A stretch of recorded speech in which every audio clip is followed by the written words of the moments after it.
Hello and welcome to Crescent Podcast. I'm your host, Lucy Jessie. I run Crescent Digital Marketing, where I support neurodivergent-led businesses to help them with creating engaging and authentic online content.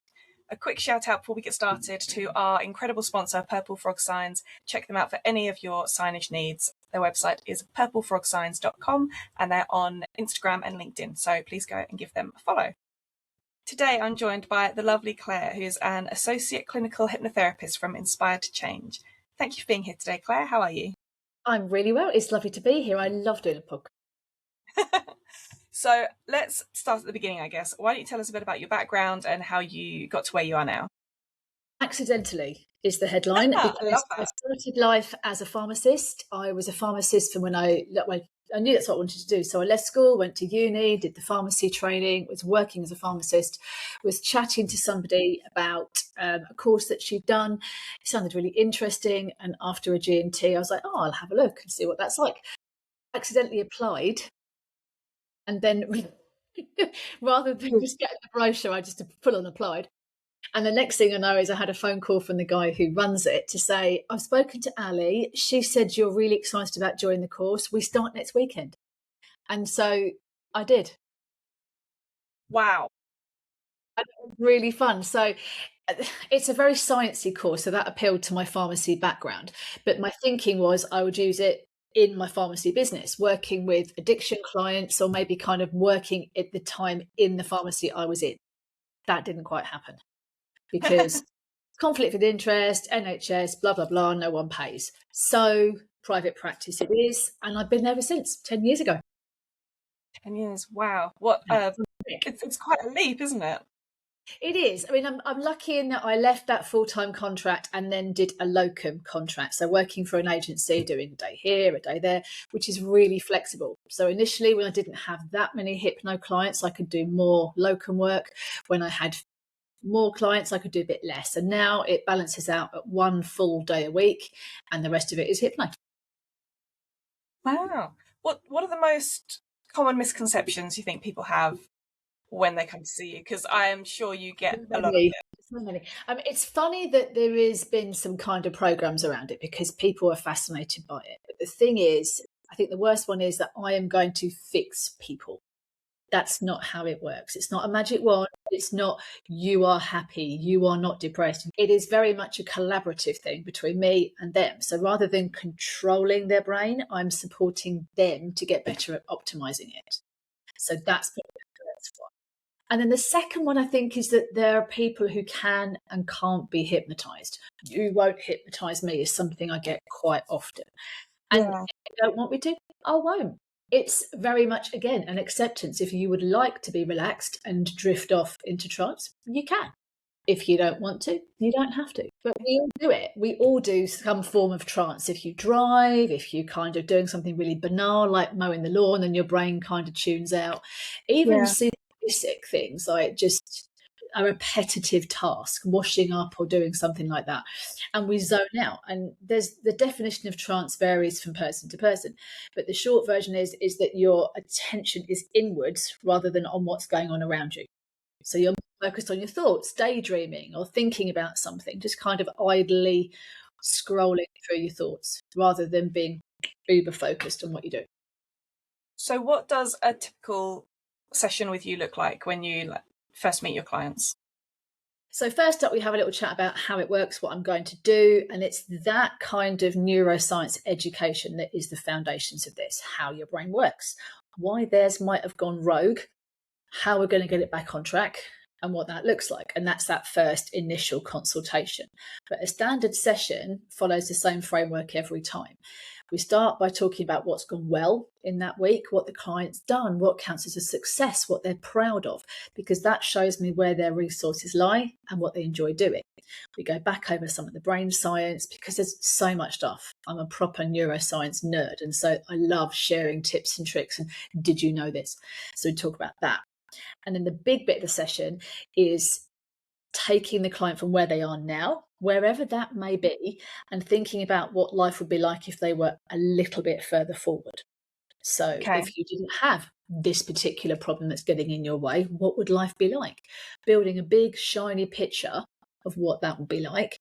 and then helping them to take a teeny tiny, doable, unscary, obvious, sometimes slightly sideways step forward so that they can start working on that. And then we finish with some trance. Okay.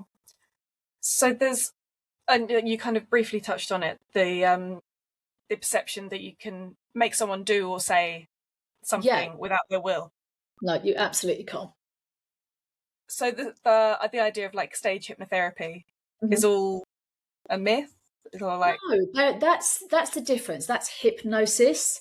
What we do is hypnotherapy, because I'm using that relaxed, checked out, autopilot-y state for something therapeutic. The hypnosis you see for entertainment is very much real. Those people are genuinely in trance. But if you've ever been to one of those shows, you'll notice that there's quite a careful filtering process of who gets to go up on stage. It isn't just you. There's always a couple of little sensitivity or susceptibility tests, and then they'll pick a subset of that population. So they kind of screen for the people that are the most susceptible, because they make great telly. I'd be rubbish, Lucy, because I don't go very deeply into trance. So I'm not going to volunteer, because that's not me. And secondly, even if I did, I don't go particularly deeply or quickly into trance. So I'd be rubbish on stage. So it's more about picking people that are good at trance, but also up for it. And that's the thing. You know, the same kind of people that volunteer are probably the same ones that would run down the high street naked for a tenner, maybe. They're volunteering. They're keen. Yeah. I've only ever seen one hypnotherapist on stage, and it turned out afterwards the person they used was planted. So I think on the small scale shows they can be, but when you go and see somebody like Darren Brown or one of the big, that's very much in the wild, and you can see that people have been carefully filtered and chosen.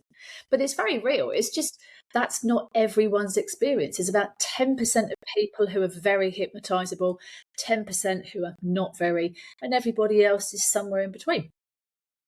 Do you find, or do you think that people who are in the lower category, that they wouldn't be hypnotized because they think they can't, or they refuse to? It is actually a preset genetic thing. So much like I've got blonde hair, yours is brown, that is a preset thing in your genetics, that you can do trance very well, or you can do trance at a very kind of surface level. Obviously you can train within that, and I see that initially people are this is a bit weird, but later they relax into it, and some of that is practice, and some of that is just feeling comfortable with me. Because let's face it, what I'm asking you to do is a bit weird.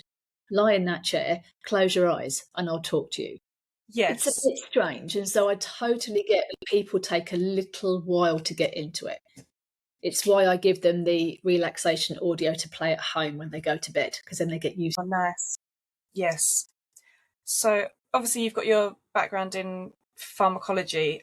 Can you explain a bit more about how the relationship works between like medication pharmacology and talking therapies like the HIPS? It's not a typical one, is it? People have this, they're divided. Yes, exactly. Middle, I think. Obviously, there are things that you need medication for. Antibiotics. I can't hypnotize you out of an infection. That doesn't work. Although a person who is less stressed will respond better. So that's something to bear in mind. But there are meds on this side, and then kind of full-on mental, I don't know what to call it really, self-generated healing, if you like, on this side. And there's a bit in the middle where they overlap. So the things that the NHS and medication is not very good at treating would be things like IBS, anxiety, insomnia, the mental health challenges that people struggle with. Meds aren't the only answer. And so it's that gap in the middle where either I'm helping their medication to work better, or I'm helping them to use less medication because they are working better. Either one is okay. But that kind of sweet spot in the middle is a really nice place to work, and I think quite unique in terms of pharmacy. Because if you can learn to deal with your brain's ups and downs yourself, you might not need as high a dose, or any, of antidepressants or anti-anxiety meds. So it's not all or nothing. There's a spot in the middle where you're making both of them work better. Yes. Yeah, I like that, yes. Do you mind if we touch on neurodivergence? Oh, no, please do. Because it's obviously something I talk about a lot. Can you share a bit of your experience? Yes, so my son is neurodiverse. He is autistic and ADHD, quite that common combination. So he's my oldest. So I had a crash course in dealing with a brain that is not the same as mine. Yes. And so that was really interesting.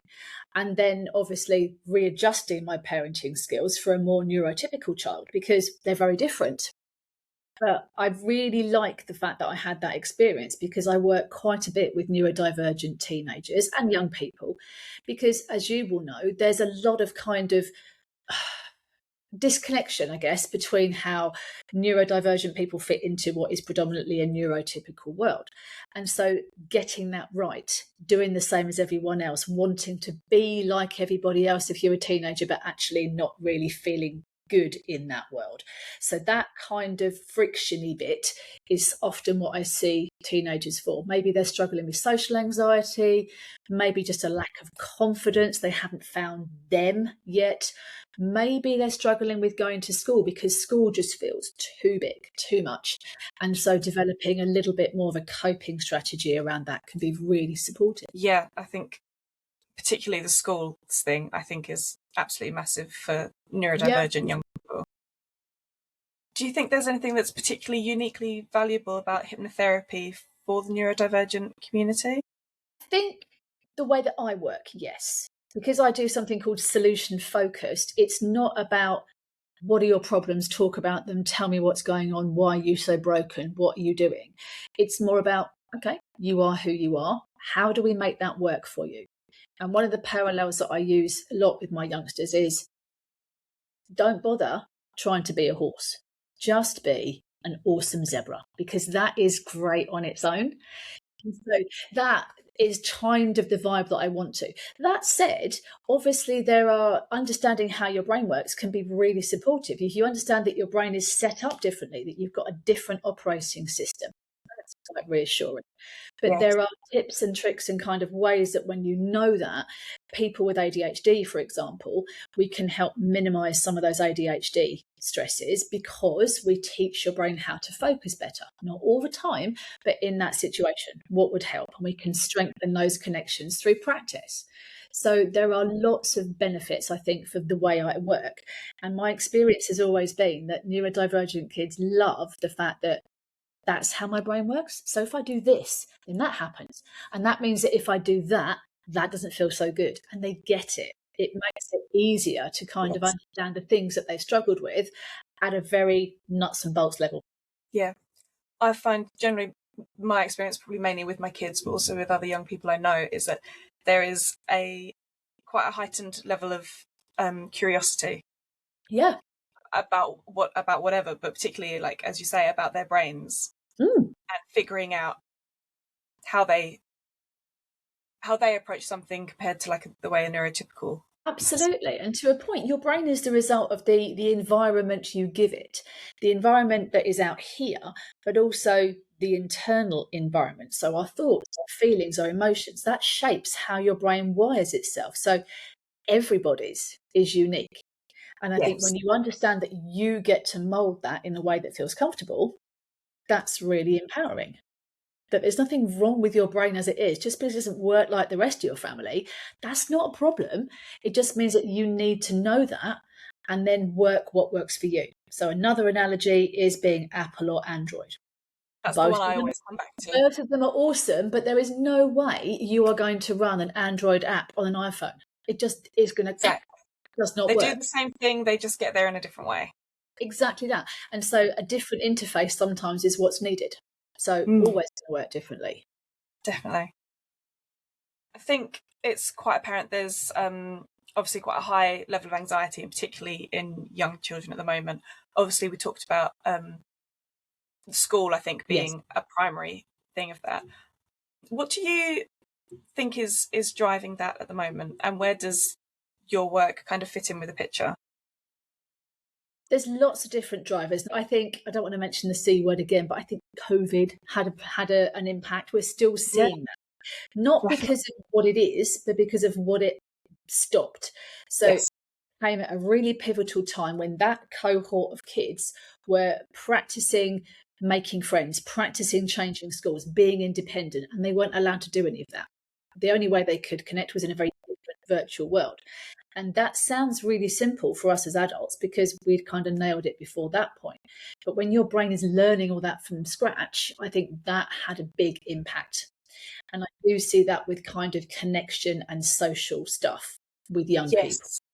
My daughter started primary school in September of 2020. So it was still kind of half lockdown, half She not. would very much be that cohort then, wouldn't she? Yeah. And the school has said, so she's year 5 now, and the school has said that class is so different. I mean, there's also a lot of neurodivergence and additional needs in that class as well.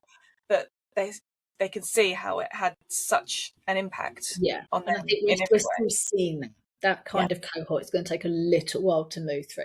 But your brain is plastic. Your brain can change and adapt. So it's not like, oh, well, they're broken, sad story. It just means they will take longer to hit some of those connectivity milestones that everyone else does. So that's one. The other thing I think is how kids connect. Our phones are awesome. You and I use ours all the time. But I think when you get used to connecting in a digital way, you don't learn the same skill set that you need for a 3D thing. And that's not good or bad. It's just different. There is a lot to be said for having an online space that is welcoming, supportive, inclusive, encouraging for all kinds of kids, not just neurodivergent ones. But ideally, you'd want a mix between that online stuff and that real world connection, because that's a very different skill set. And I think playing in person allows kids to deal with conflict resolution. He poked me. You don't just then log off and don't deal with it. You have to be there in the moment. You have to sort something out. Yes. And that's a really good skill.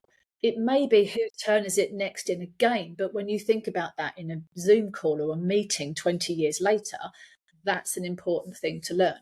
So I think it's not so much the phones that are at fault, but it's what they get in the way of. Yes. So I think there's, again, it's a sweet spot, isn't it? A balance between that ability to connect with people like you all over the planet, which is awesome, but that shouldn't get in the way of connecting with people like you right here. Yes. And physical activity, building the connections, the literal nerve connections between me and the outside world is super important. And I think when you get that wrong, and I think neurodivergent kids may come off at a disadvantage here because of maybe how they process things, that's harder. Autistic kids often take things more literally, exactly as it's written. And you're doing that on text, that's the only cue you have. If you're doing it in person, you can see that that person was smiling as they said it, and you might pick up on that in a different way. Yes. Even now, I find I read a lot more into texts, even from my friends. And I'll be just like, okay, I need to stop and think. How do I think they meant it? What was the rest of the conversation? Or whatever. Exactly. But my youngest son is so literal. I have to frequently remind myself to not use idioms around him. Yes, mine was the same. He's 7 now. I think it was when he was 5, nearly 6. He wouldn't settle for bed one night. He was really restless. I was like lying down trying to get him to settle. He kept moving about and he was fidgeting. And I was like, look, do you have ants in your pants or something? Oh my, I couldn't have said anything worse, because he then jumped up, pulled out his jumper, and was like, have I got ants in my pants? And then it took another half hour to wind him down from that. And I was like, I shouldn't have said note to self. anything. That's the thing. You would have possibly reacted the same as that, but now as a grown up, you've got used to those things. It takes a while to learn them as kids. I love idioms, but not with children. They're very descriptive, but it can be really challenging when you're dealing with somebody who takes things exactly. And I think those misunderstandings, those misconstructions, can be really challenging for kids. What sort of age children do you tend to see? Is it more when they're teens, or do you see younger children? It's more often when they're teens, probably because that's the time that things have hit critical mass.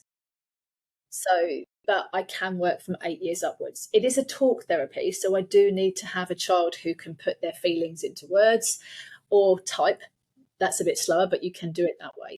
But it's a talk therapy, so 8 upwards would be that, but more often it's the point of transition. So 11, 12 when they're going from primary to secondary, maybe secondary where they're going into GCSE years, or again into A levels. It's those points where you have to level up, and maybe they're struggling with that.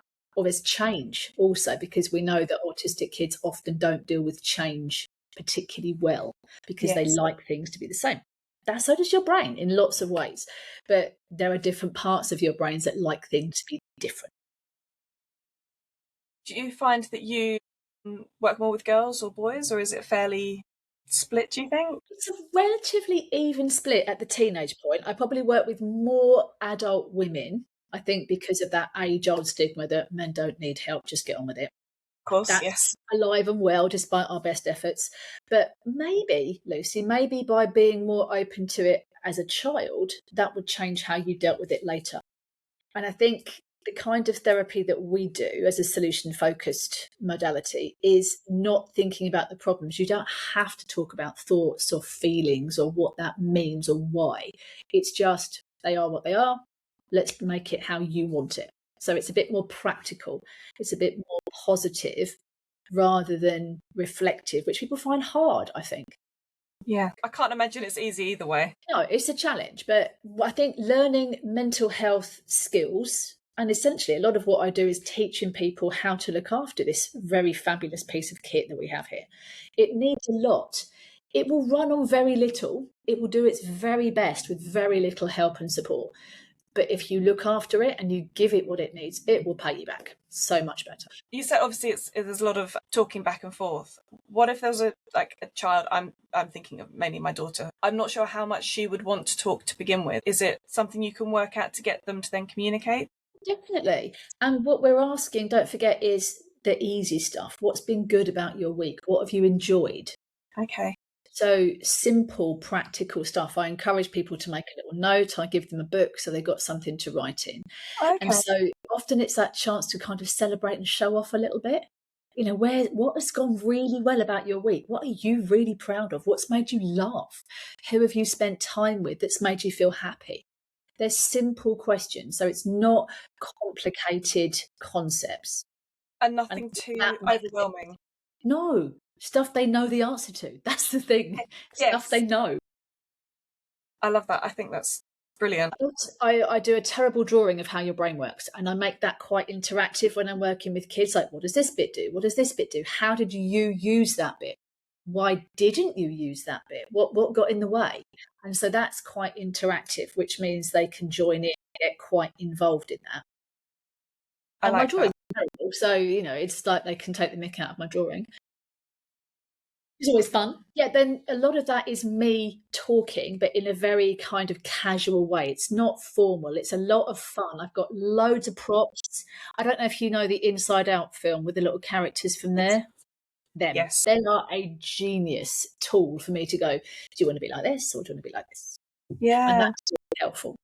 So a lot about those kind of props. I've got plastic brains. I've got brain cells. I've got all kinds of it.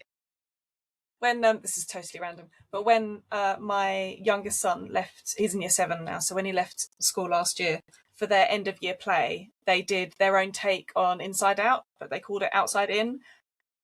Love it. It's a genius film. I talk about it all the time. 5 of them were all the different emotions, and it was incredible. It was so good, but it was such a good take on it, and really good for next transition, like the moving on to exactly celebrating everything that's come before. The second film where that Riley, the character, is a bit more grown up and she's got some different emotions going on. That's another good one. So I think that kind of thing, talking about big, heavy duty stuff like mental health, but in a really fun way. Yes. So I'm not very serious in my sessions. We quite often out a little bit. I think that's what you need, especially working with young children. And I think you've got to be able to approach it from different ways to suit different That's people. The bit that I like. It's about being a little bit creative and going, well, if you don't get that, let me explain it like this. Cautiously, as we were just saying about taking things literally, but using metaphors and analogies to explain your brain often makes it land a bit more easily. And I do that with adults just as much as I do with kids. The adults get the Inside Out toys as well, frankly. That's a very unique USP. I love that. Yeah, they're great. They're a really good teaching tool. You were asking about doing stuff in schools, and I would love to do stuff in schools. But the problem is that perennially schools have no funding. And so while I would love to go in and do stuff, I can't do everything for free because, I do have to eat. Yeah. So yes, I would like to go into schools. I've done a fair bit working in schools and talking to the teachers, because I think if you can generate an understanding at teacher level, that will Yes. filter down. So a simple understanding of what can work for them or how they manage their own stress can allow them to be a little bit more cognizant of stress in their pupils. Because when you're in a bad place, you don't really care about anybody else. You're just trying to get through your day the best you can. And teaching is hugely stressful. They've got all kinds of stuff going on. And so I think if you can keep a teacher in a good place, they are likely to bring the best out in their pupils. Yes. I mean, I don't envy teachers at all. I'm full of admiration for them. I don't know how they do what they do. I don't know if you've come across my colleague Emma. She's inspired to change in Medway, and she's a teacher. So she has that unique perspective that she does that, but she also does this. So she's in a genius position. Wow, that's a lot though. Oh, I have so much respect for teachers. But it's one of those things that when you're able to keep a calmer head yourself, life just gets a lot easier around it. So definitely recommend that. So talking about sleep, I've done that on kind of those inset days where the teachers have got stuff going on for their own training. But I have gone in. I'm doing a workshop with a lovely lady called Caroline, who is called Bricks for Kids. She does Lego work. Right. If you haven't come across her, she's awesome. So she uses Lego and the component parts to kind of teach strategies, resilience, and all kinds of things to kids. Problem solving, often the neurodivergent ones who love that kind of practical based, but also logical stuff. And so we're teaming up to do a workshop in August for a local primary school where we'll start off doing some brain things. That'll be me. Caroline will do some problem solving with the Lego bricks, and then we'll finish with a guided relaxation at the end where everyone can have a little bit of chill. But that'll be really good. I'm excited. And if that goes well, the idea is to roll that out to some more schools. Okay. Do you ever do any like workshops like that for business owners? Oh, can do. Caroline does. So, I think if this has the makings of a really good double act. So I'd love to take that in, because Lego is universal. Everybody loves Lego. I know they've recently updated their age range because of. I was going to say that. So now that's it. It's universal. It is ageless. It is something that every single person has played with or can see the logic in playing with.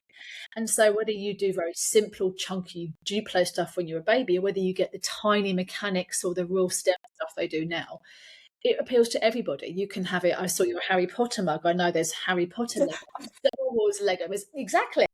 All that kind of stuff that appeals. And I think that taking it into a team building, resilience training area is fun. And Lego allows it to be fun rather than boring training. I mean, I am never be boring, but occasionally you can't help it. I think, that sort of like workshop with yourself as well, like for business owners, I think would be. Yes, I'd like talking to business owners because, whether they're small business owners like you and me, or whether they're bigger, kind of multi-level, bigger companies, a happy workforce is a productive workforce, is a workforce that is not off sick, that is actually doing what you're paying them to do. And if it's you as a solopreneur, a business owner, then a happy version of you means that you do a better job. You don't burn out and break, leaving your business in tatters. So having a person that is doing well in life will always translate to something positive in a business context. Obviously, we met networking. Do you do much networking? How do you find it? I love networking. As you know, I am quite sociable. So I see that as a bit of my social life. I have a lot of friends at networking, and I would say that I've met so many wonderful people. Selfishly, also for me, I solve my own problems by networking. You find, trusted tradespeople or people that can do services for you. So yes, very much. But in terms of my business, yes, it's essential. People buy people. We've had this conversation before. But when you're doing something that is so person-centric as therapy, people need to know me and trust me and think, okay, I feel safe with you for them to come and see me. So what better way than to actually meet me in person and decide there and then whether I'm your cup of tea or not. So not everyone's going to suit everyone, and it can take time to find that person that you work well with. Yes. Yeah, I think you're absolutely right. And as we've said before, people buy from people. Know, like, trust. You've got to build that. And I think that's really important when you're doing something so personal. It's less important if you want a new roof, because that's quite a transactional thing. And as long as it's good quality, A roofer is a roofer is a roofer. But I think when you're doing something where you're working alongside them like you do with the media stuff, or whether you work alongside them in therapeutic capacity, they need to be somebody that you click with. If we clash, that's just, you're not going to get the best. So looking back, what advice do you think you would give your younger self? Oh, lots, bless her. So many things. One, don't worry about being nerdy. It's cool. Yeah. It's absolutely fine to find something so fascinating and listen to stuff and indulge yourself and find out as much as possible. That will pay off in anything. So yeah, don't be scared about being nerdy or square. That's not an issue. Don't worry about that. And I think the other one is, don't worry if you don't get it right first time. It's okay. Yes. Either you'll get better, That's a really good point, or maybe that's not your thing. And I think that's a really powerful thing. I wasn't necessarily a perfectionist, but I did worry that if I did it wrong, people would be cross or upset, or I'd let myself down. And I think when you take that pressure off and just do stuff because you like it, or because you're curious, or because you want to try and see if you can get better at it, that's fine too. You don't have to be amazing at something to enjoy it. Yes. I'm very average at lots of things, but I enjoy them all the same. I get a lot of people saying to me, "Oh, you're autistic. You've got to have a savant ability," and I was like, "I really don't. I like things. I'm not especially good at any of the things that I like, but I enjoy them, and that is what it is, and that's fine." I nicknamed myself Claire Average Eggleton, that's my maiden name, because I just felt like I didn't shine in any particular area. But then as you get older, you realise that actually that's okay. You can be good at lots of different things, and you can be not that good at lots of things, but still have a lot of fun with them. Like paddle. So, I am nowhere near a skilled paddle player, but I have a riot. I've never played. Yeah, go along, give it a crack. What's the worst that can happen? That's the attitude I have now. Whereas before, I was like, oh, what if I'm not very good? What if the person I'm playing with thinks I'm rubbish and I let them down? Yeah. I think I've also realised as I've got older is I'm not particularly competitive. So I wouldn't, if I don't do very well like at sport or a game, I'm just like, oh well, which doesn't go so well with my 3 very competitive children and my even more competitive husband. Yeah, I'm hideously competitive. Not in a nasty way, but I'm really competitive. Like I try and hide it, but not very well. If I do something like we went to play crazy golf a few weeks ago, and if I got a good shot, I'm just like, yes, I'm amazing, brilliant. And then I take like 15 shots to the next one. I'm like, oh well, never mind. But if I do something, I do like to do it well for myself. And I think that's a good thing. That's the pride thing. If you're going to do something, do it as well as you can. But doing it at all is better than not doing it. Yeah. For most things. I think probably we'll park that on brain surgery or anything like life-saving like that. But yeah, I think you need to know what you're doing there. Probably best. I wouldn't be a good person for that, no. I might know technically which bits go where, but there's no way I'm going to have a go around poking that. Oh, no. Leave that to the experts. Yes, that's definitely something you've got to be very good at. Well, thank you so much for coming on the podcast. I love talking. You're welcome. It's been an absolute riot. I love listening and chatting to you. It's always fun. We always have great conversations when I see you in person. So it's been nice to do that online too. Yes, finally got around to it after too long of talking about it. But thank you so much. And I hope everyone who's watching and listening enjoyed it. If you want to get in touch with any comments or feedback, my email is lucy@crescentdigitalmarketing.co.uk. I'd love to hear from you. And please follow the podcast wherever you're consuming it. Share it with anyone who you think might enjoy it. I'm very grateful for all your support as always. And again, a big thank you to Purple Frog Signs for sponsoring the podcast. Thank you very much, Claire, and I will see you all next time. Nice to be here. Bye.